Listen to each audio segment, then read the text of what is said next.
কবি বলেন, বিশ্বজোড়া পাঠশালা মোর, সবার আমি ছাত্র, নানাভাবে নতুন জিনিস শিখছি দিবারাত্র। অর্থাৎ পৃথিবীর সব কিছু থেকেই আমরা শিক্ষা গ্রহণ করতে পারি।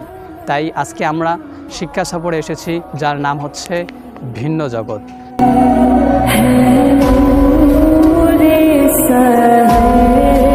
है